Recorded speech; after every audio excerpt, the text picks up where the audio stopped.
Hello, welcome back to this class again. So, where we are talking about some DD transitions centered on some metal ions, say Mn plus, and we have seen that how DD transitions are helpful in identifying the presence of these metal ions as well as their unknown concentration.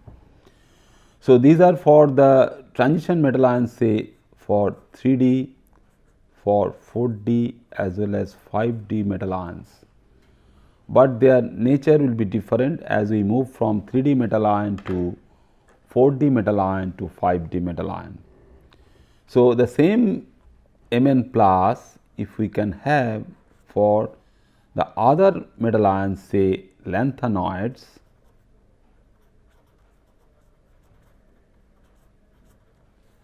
and actinoids, we call this earlier, these are lanthanides and actinides. So, whenever we see this, the analytical chemistry in that particular form, whether we will be able to apply this particular thing, because some information we gathered, we are experienced now that how we can use this DD transition for analysis. So, it is very simple that how we can utilize for analysis the DD transitions.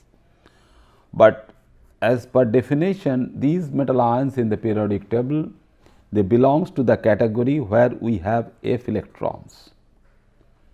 So, 4 F electrons, we all know that these are the lanthanoids, and containing 5 F electrons, they are actinoids. So, the presence of these electrons, because the nature and the type of these electrons are completely different.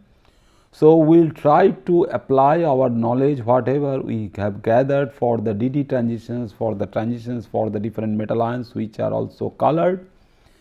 So, here also we will ask the same question whether we can have some colored solutions, and also if the solution is colored, whether we can have the corresponding one, that means whether we can have these FF transitions or not. So, FF transitions.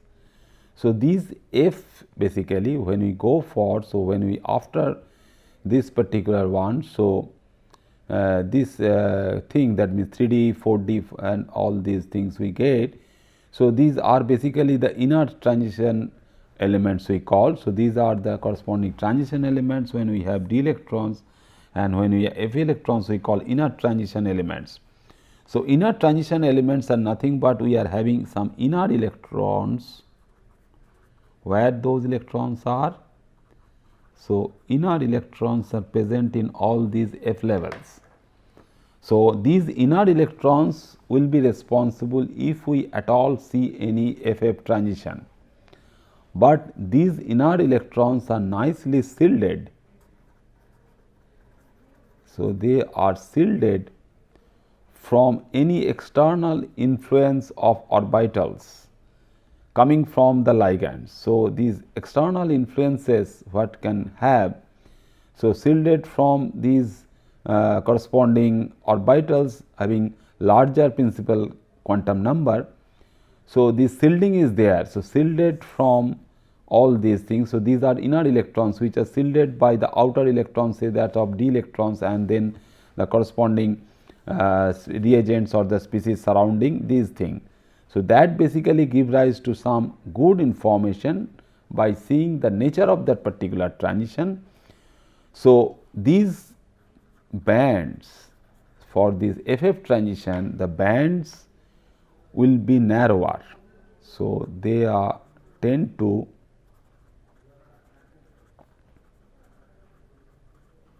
narrow in this particular case. So, if we see for some metal ion centers like this, so these are the corresponding absorption spectrum. So, you can characteristically distinguish them from the DD transitions what we can have, that if you get that this is for holmium, this is for erbium, this is for promethium, and this is for samarium, and all them are in trivalent state, but you see the number of bands present. In this particular case, this is 5, this is also 5, 6, this is also 4, 5. So, the number of these peaks and their corresponding positions. So they are very lightly colored or the friendly color, because the epsilon values are very less. It is only ranging up to 4, up to 3, up to 8 and up to 3. But these narrow bands for all these things are very much characteristic for their absorption in this particular case. So here also, like that of our transition metal ions, we can change by the presence of those ligands, that means from aqueous solution to ammonia solution to cyano complexes. But the external influence, because we are talking about something where the inner electrons are involved for electronic transitions, so the perturbation from those ligands will also be less.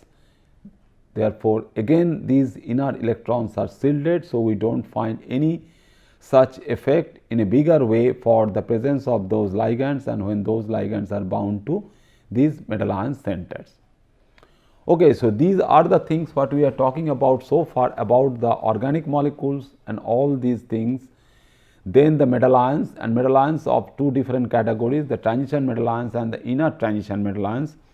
Then we will see something where we can find the application of something which we can consider as some metal complex or some assembly type of thing. So this we can have some reagents. So what we are talking from the very beginning of this particular class. So these reagents, and if we now add these reagents such that the analyte plus reagent is added to the analyte. So this analyte plus reagent combination can give rise to a colored solution,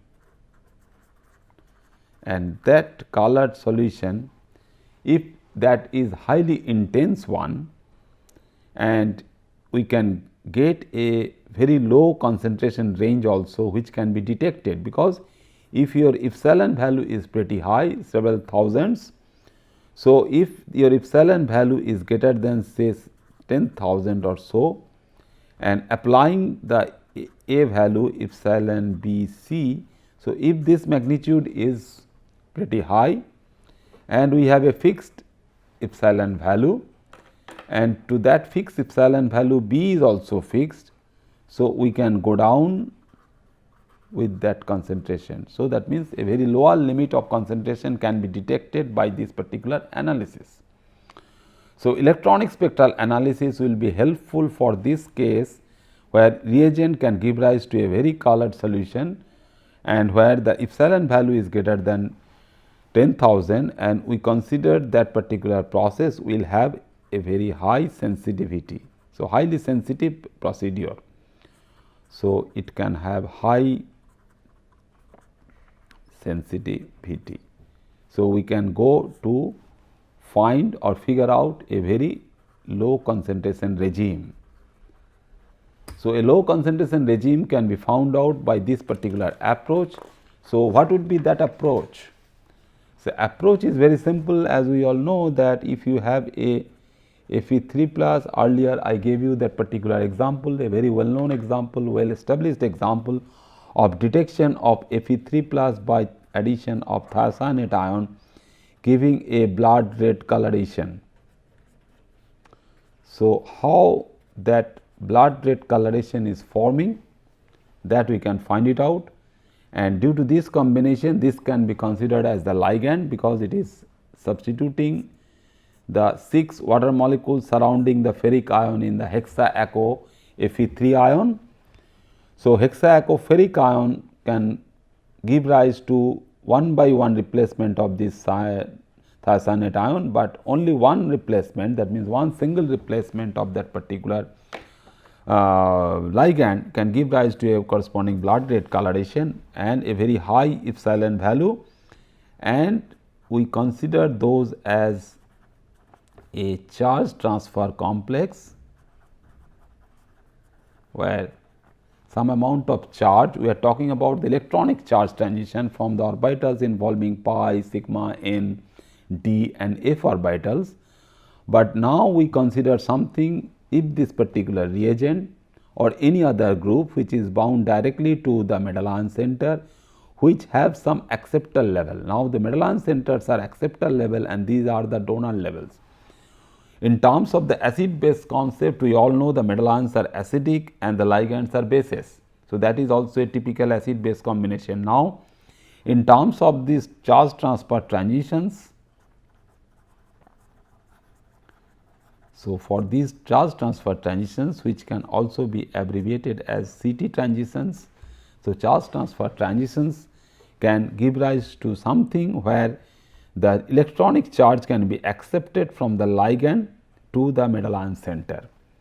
So, these basically give us something where we can detect the ferric ion by thiocyanate.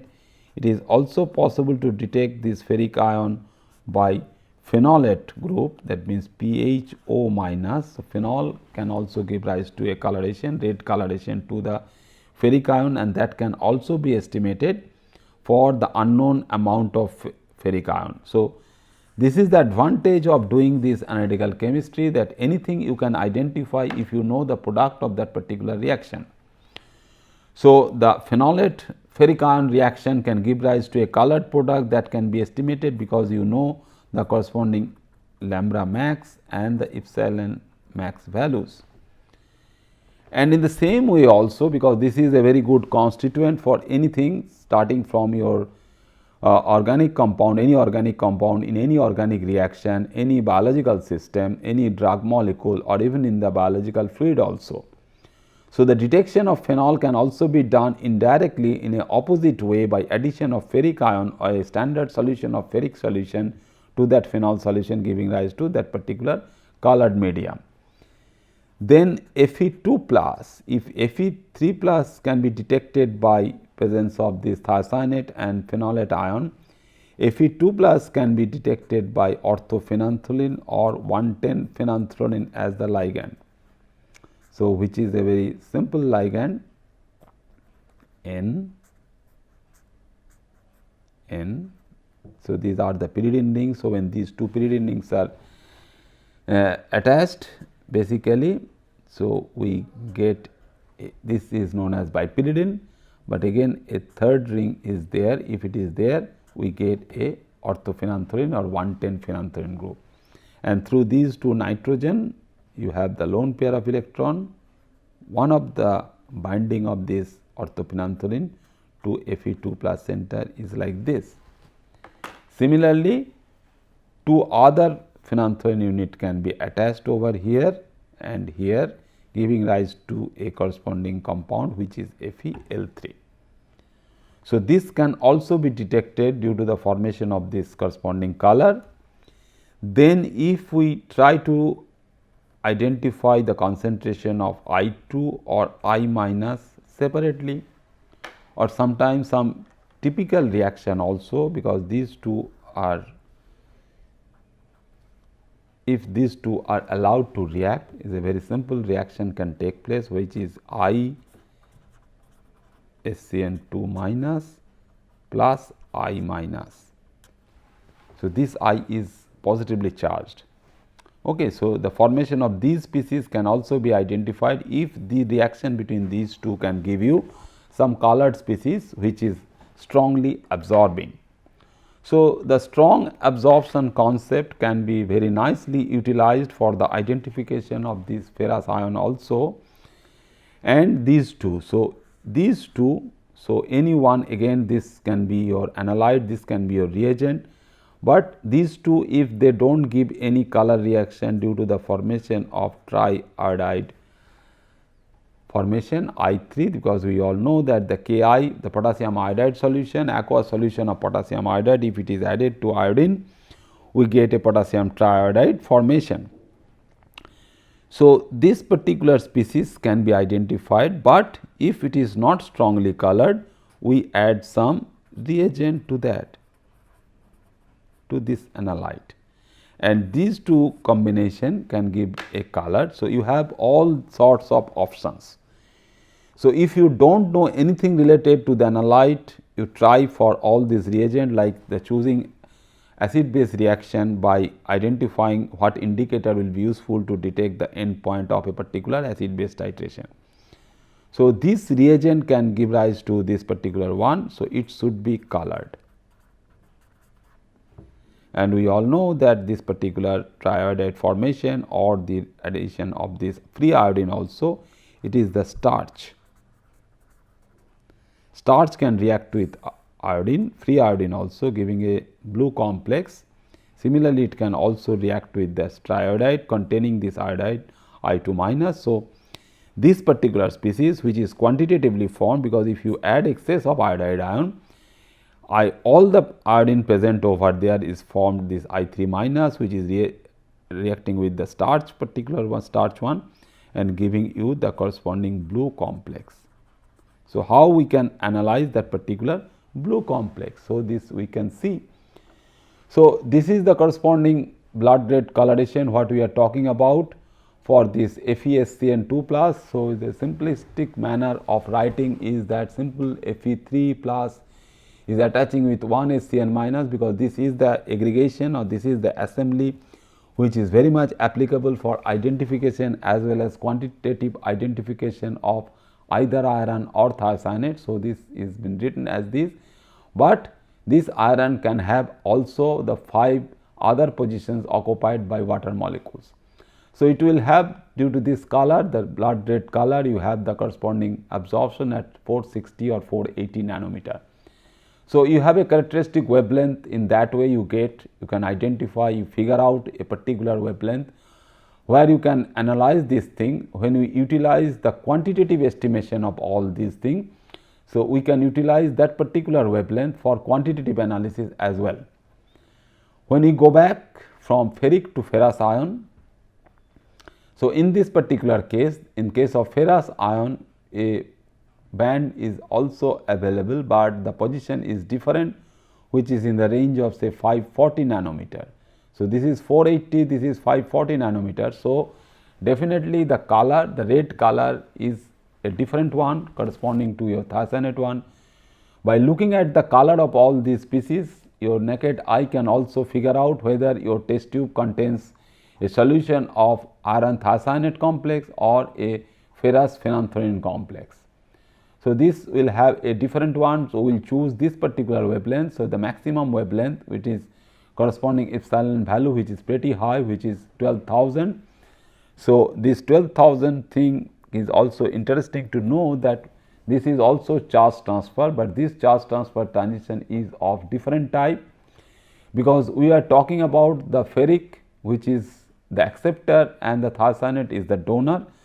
So, when this thiocyanate is donating the electron density or the charge density to the ferric center, we get a ligand to metal charge transfer. So, now we can differentiate these two transfers. That means, we can have a metal to ligand charge transfer or a ligand to metal charge transfer. So, if your thiocyanate is your ligand and if a ferric ion is your acceptor level, that means it can accept the electron density from the corresponding one.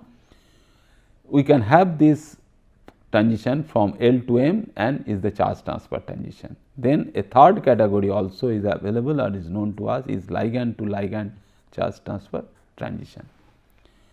So, these two levels, so assigning these two levels is always very important, that whether you have a corresponding one in terms of this corresponding pi electron or any other electron, and whether we can have a charge transfer transition involving both metal as well as the ligand. So, this particular one, which is devoid of any metal ion presence, but it is giving rise to a corresponding charge which can be transferred from this particular iodide ion to starch, which is there present for this. So, it is I3 minus or I5 minus if two of the iodine molecules are attached to this particular framework of this absorption. So, how we can now quantitatively apply the Beer's law to the mixtures, that we will see. So, once we try to understand or try to figure out or try to estimate the unknown concentration. So, if we try to determine the unknown concentration C for a solution, it can be your simple ferric solution Fe3 plus and all. So, we can have a typical quantitative applications,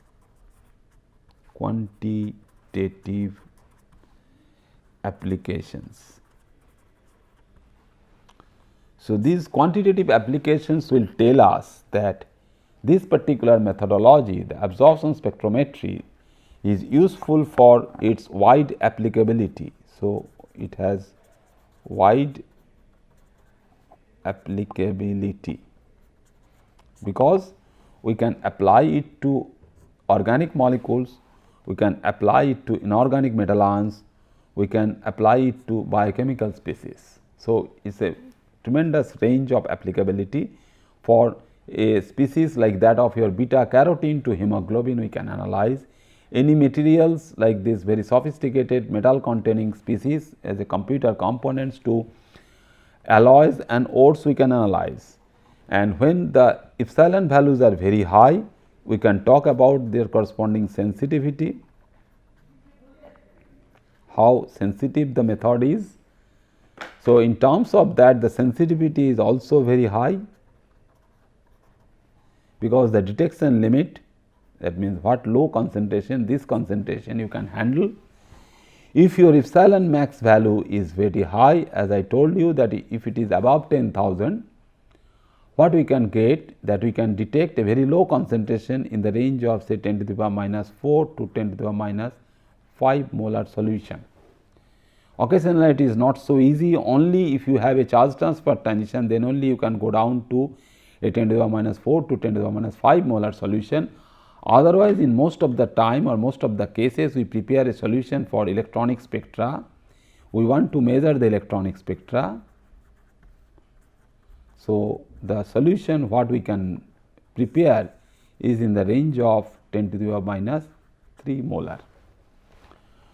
Then after sensitivity, we can talk about the corresponding selectivity, because we are going for molecular characterization.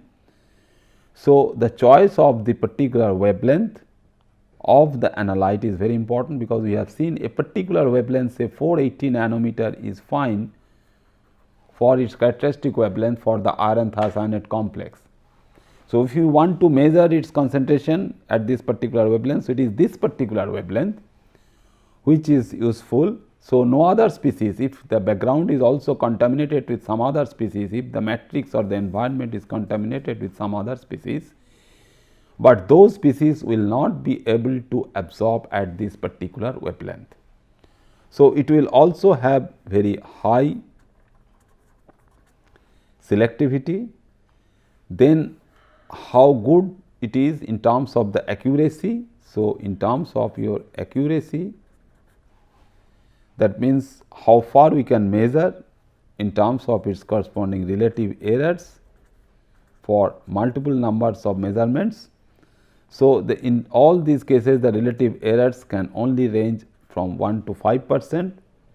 If we just only keep it towards 1% or less than 1%, what we can find that we can push it for that particular lower range by taking some special precautions. Okay.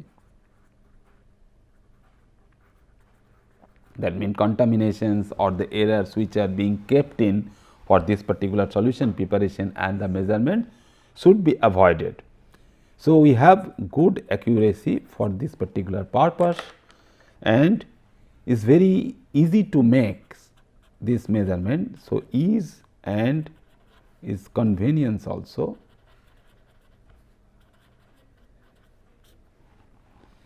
Because what we can use and what we can measure is a spectrophotometer.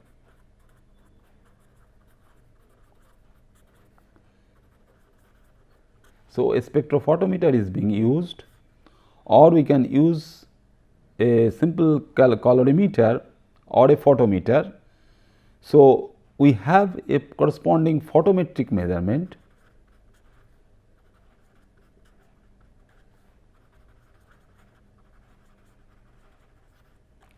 How good this photometric measurements? If we have a spectrophotometer and if we have a solution in the cuvette, is a very fast process.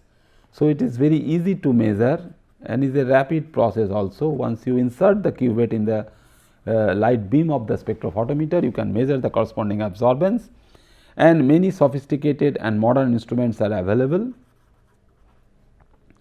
So, these modern instruments are very useful to measure all these things. Even it can measure in multiple number of all these measurements, and we can also go for the corresponding kinetic measurements also if we are able to measure it in different times also.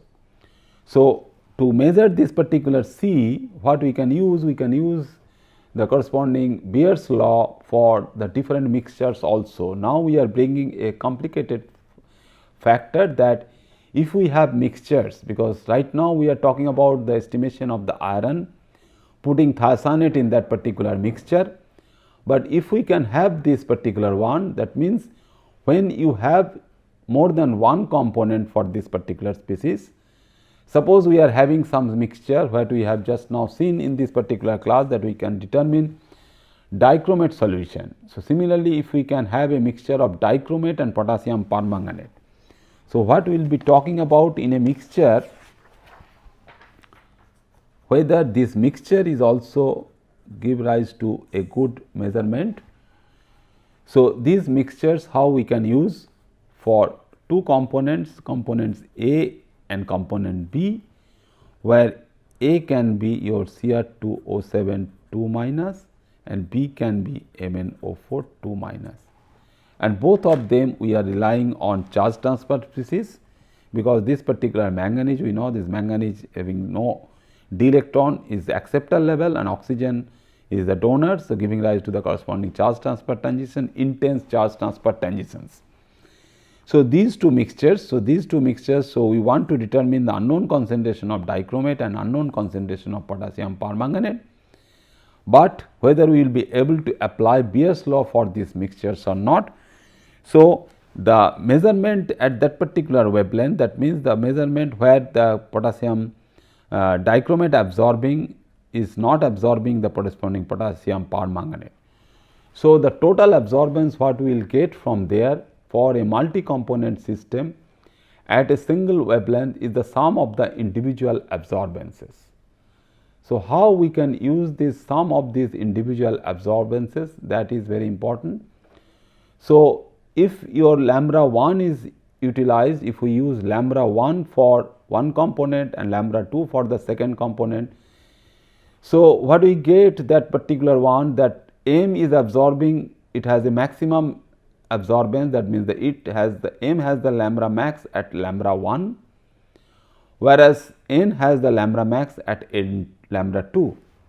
So, if your M is your potassium dichromate and N is your potassium permanganate, so it is very easy to apply for that also, because the individual absorbances we should know, and applying the typical Beer's law formula for individual concentration of M and N in separate solutions, and which can be applied to the corresponding final mixtures where both the species are present, that means both M and N has been added and is added up. You see this particular value, that means the absorbance. Now, we are not talking in terms of the corresponding epsilon value or the absorptivity. So, this axis is now absorbance axis. So, this absorbance axis will tell us that why this has been gone up to this particular value, because you have this particular base absorption for this N species. So, for M plus N, this has been added up. So, this particular magnitude has been added up. Similarly, this magnitude at this point has been added up to give you this one, because when we are recording M, absorbance for M and absorbance for N, this was the baseline, but when the instrument is recording the M plus N for this measurement, it is the value which we can get it due to the corresponding value of this particular absorbance. So, the baseline has been moved from here to here. Similarly, for the wavelength lambda 2, the baseline has been moved from here to here. So, that is why it has been added up.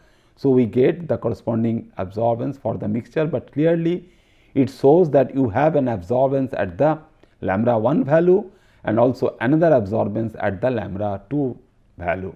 So, next day we will see that how we can utilize this particular thing, that means this measurement as well as the individual measurements can be useful to identify the corresponding concentrations of M and N.